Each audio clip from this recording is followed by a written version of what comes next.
Hello दोस्तों, आज अपन आ गए हैं GGTU क्लासेस 2024 के अंदर। तो आप हमारे चैनल को लाइक, शेयर एंड सब्सक्राइब ज़रूर करें। आपने इससे पहले वाली वीडियो में संविधान निर्माण में अंग्रेज़ों के प्रयास और भारतीयों के प्रयास के बारे में पढ़ा। तो आज अपन पढ़ेंगे संविधान निर्माण में कुल सदस्य कितनी संख्याएँ थी, कितनी बैठक हुई। तो सबसे पहले 3 वर्गों में बांटा गया था। उसमें सामान्य, मुस्लिम और सिख, ऐसे 3 वर्गों में बांटा गया था। ये रहा, ब्रिटिश प्रांत से 292 लोग आए थे। उसके बाद कमिश्नरी प्रदेश से 4 लेने के थे और रियासतों से 93 जो मनोनीत रहेंगे। इन्हें राजा अपनी इच्छा अनुसार भेज सकता है। संविधान में कुल सदस्य 389 थे। उनमें विभाजन ब्रिटिश प्रांत से 292, कमिश्नरी प्रदेश से 4 और रियासतों से 93 ऐसे विभाजन हुआ था।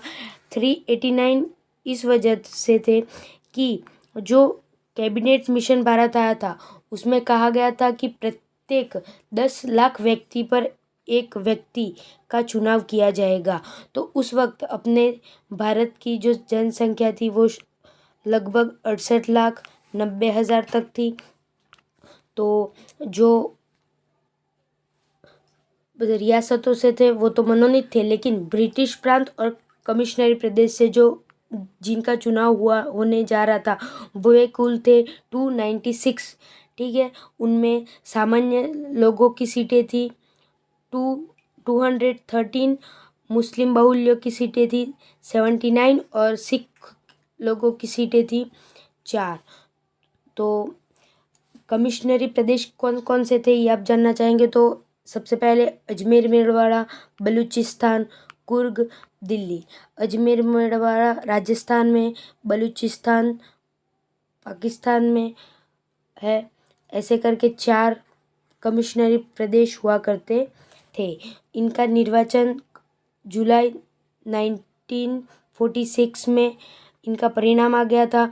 296 सीटों का जो अपन ने पहले देख लिया, ब्रिटिश प्रांत और कमिश्नरी प्रदेश से जो जिनका चुनाव होने वाला था उसमें कांग्रेसी की सीटें थी 208, मुस्लिमों की सीटें थी 73 और अन्य लोगों की सीटें थी 15। तो सबसे ज़्यादा सीटें किसकी थी? कांग्रेस की। कितनी? 208। ठीक है, तो संविधान सभा का जो गठन हुआ वो 6 सितंबर 1946 को किया गया। कुल सदस्य 389 और इनका जो निर्वाचन हुआ था वो प्रत्यक्ष रूप से प्रांतीय विधानसभाओं द्वारा हुआ था। इसमें जो ज़्यादा प्रभाव जो था वो कांग्रेसियों का था, जिस कारण से जो मुस्लिम लीग है उन्होंने क्या किया, 16 अगस्त को, कब? 16 अगस्त को प्रत्यक्ष कार्यवाही दिवस या सीधी कार्यवाही दिवस के रूप में मनाया।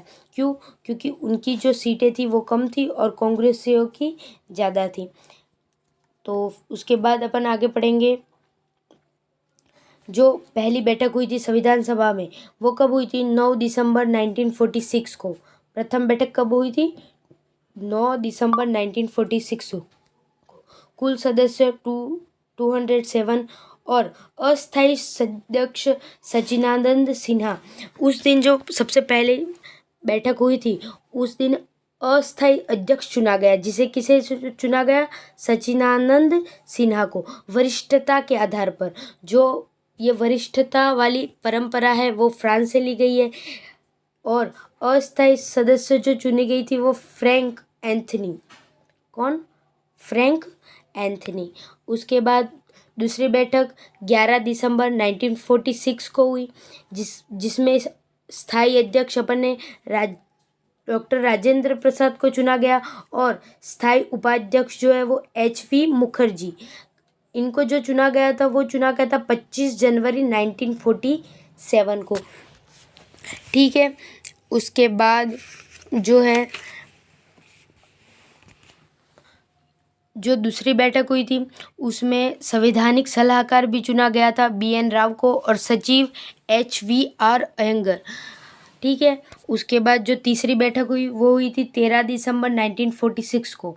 इसमें 2 दिन जो बैठकें हुई उसमें ऐसा कुछ खास काम नहीं हुआ, तो जवाहरलाल नेहरू ने तीसरी बैठक में उद्देश्य प्रस्तुत किया, जिसकी चर्चा 13 दिसंबर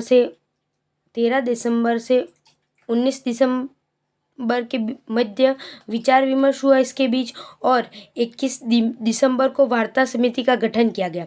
ये वार्ता समिति का गठन इस कारण से किया गया कि ये जो विचार विमर्श हुआ था इससे पहले, वो केवल जो निर्वाचित लोग थे जो भारत में जो संविधान सभा में निर्वाचन हुआ था उन्होंने विचार विमर्श किया था, लेकिन रियासतों से कोई लोग आए नहीं थे जिसके लिए इन्होंने 21 दिसंबर को वार्ता समिति का गठन किया, देशी रियासतों से विचार विमर्श करने हेतु। ठीक है। उसके बाद 22 जनवरी 1947 को संविधान सभा द्वारा उद्देश्य प्रस्ताव स्वीकार किया गया। ठीक है। उसके बाद अपन यहाँ देख सकते हैं अपन कैसे संविधान निर्माण हुआ, कैसे कैसे कार्य हुआ। तो सबसे पहले 9 दिसंबर 1946 को जो प्रथम बैठक हुई थी, वहाँ से लेकर संविधान निर्माण का कार्य पूर्ण होने तक जो संविधान में सत्र एवं बैठकें हुई थी वो कुल थी 11 सत्र और 165 बैठकें, और इसमें संविधान निर्माण में जो समय लगा था वो था 2 वर्ष 11 माह और 18 दिन। लेकिन संविधान निर्माण की पहली बैठक से लेकर जब अंतिम बैठक तक जो समय रहा वो क्या था, 3 वर्ष 1 माह और 16 दिन। इसके अंदर जो सत्र थे वो 12 सत्र और बैठकें 166। आप देख सकते हो जो अंतिम बैठक जो हुई थी उधर तक, तो यहाँ जो अंतिम बैठक हुई वहाँ तक संविधान कार्य पूर्ण हो चुका था, लेकिन संविधान निर्माण से पहले जो संविधान निर्माण था उससे पहले एक और बैठक, संविधान निर्माण लागू करने से पहले एक बैठक हुई जो 24 जनवरी 1950 को की गई, जिस कारण से एक सत्र भी बढ़ा और एक बैठक भी बढ़ी। और इनमें अपन कोई आपको पूछे कि पहली बैठक से लेकर अंतिम बैठक तक कितना समय लगा संविधान निर्माण में, तो आप कहोगे 3 वर्ष 1 माह और 16 दिन। लेकिन अगर आपको कोई पूछे कि पहली बैठक से लेकर संविधान निर्माण तक कितना समय लगा, तो 2 वर्ष 11 माह और 18 दिन, 26 जनवरी 1950 को संविधान लागू किया गया। ये है 24 जनवरी 1950 जो अंतिम बैठक थी। उसमें क्या किया, जो संविधान सभा थी उसको भंग करके अंतरिम सद का निर्माण किया गया। संविधान सभा में हस्ताक्षर किए गए। कुल कितने सदस्यों ने हस्ताक्षर किए, तो 284 सदस्यों ने हस्ताक्षर किए। जो डॉक्टर राजेंद्र प्रसाद को राष्ट्रपति बनाया गया, और राष्ट्रगीत एवं राष्ट्रगान को भी स्वीकार किया गया 24 जनवरी 1950 को। और सबसे पहले हस्ताक्षर पंडित जवाहरलाल नेहरू ने किए थे। अंतिम में जो हस्ताक्षर है वो डॉक्टर राजेंद्र प्रसाद द्वारा किए गए थे। और जो राजस्थान से संविधान में हस्ताक्षर थे वो थे बलवंत सिंह मेहता के। ठीक है। तो ये आप देख सकते हो संविधान निर्माण में जो 26 जनवरी 1949 को संविधान निर्माण हो चुका था, तब आप देख सकते हो कि भारत आज़ाद हो चुका था, जिस कारण से जो अंग्रेज थे वो तो अपने देश वापस चले गए। तो अपनी व्यवस्था को चलाने के लिए कुछ अनुच्छेद 26 नवंबर 1950 को लागू कर दिए गए थे। कुल कितने अनुच्छेद लागू किए गए थे? 16 अनुच्छेद, जिनके बारे में अपन पढ़ेंगे आगे। ये रहे 26 नवंबर 1949 आंशिक रूप से लागू किए गए अनुच्छेद। कुल कितने? 16 अनुच्छेद। सबसे पहले जो अपने भारत स्वतंत्र हो चुका था, जिस कारण से लोगों को यह बताने के लिए कि कौन से लोग भारत में आते हैं और कौन से लोग पाकिस्तान में आते हैं, तो अनुच्छेद 5, 6, 7, 8 और 9 लागू कर दिए गए, जिनके अंदर नागरिकता के बारे में बताया गया है। उसके बाद राष्ट्रपति की शपथ अनुच्छेद 16 के तहत लागू कर दी गई। उसके बाद केंद्रीय निर्वाचन आयोग अनुच्छेद 324 को भी लागू कर दिया गया। क्यों? क्योंकि निर्वाचन आयोग अगर होगा तब जाके तो ही निर्वाचित अपन कर सकते हैं राष्ट्रपति को। तो उसके बाद अनुच्छेद 366 और अनुच्छेद 367 में अनुच्छेद को भी लागू कर दिया गया, क्योंकि इसमें परिभाषा है। अपने जो संविधान है वो बहुत बड़ा संविधान है। इसके अंदर बहुत से कठिन कठिन शब्द है जिनको समझने के लिए एक अनुच्छेद लागू कर दिया, दो अनुच्छेद लागू कर दिए गए, 366 और 367, जिसमें परिभाषाएं एवं निर्वचन है। और अनुच्छेद 379 संविधान सभा अंतरिम संसद के रूप में कार्य करेगी। आपने जो देखा कि संविधान सभा का कार्य तो पूर्ण हो चुका था, लेकिन इस देश को आगे बढ़ाने के लिए अंतरिम सरकार के रूप में जो कार्य करना पड़ेगा उसके लिए एक अनुच्छेद लागू किया गया, जिसे कौन सा अनुच्छेद?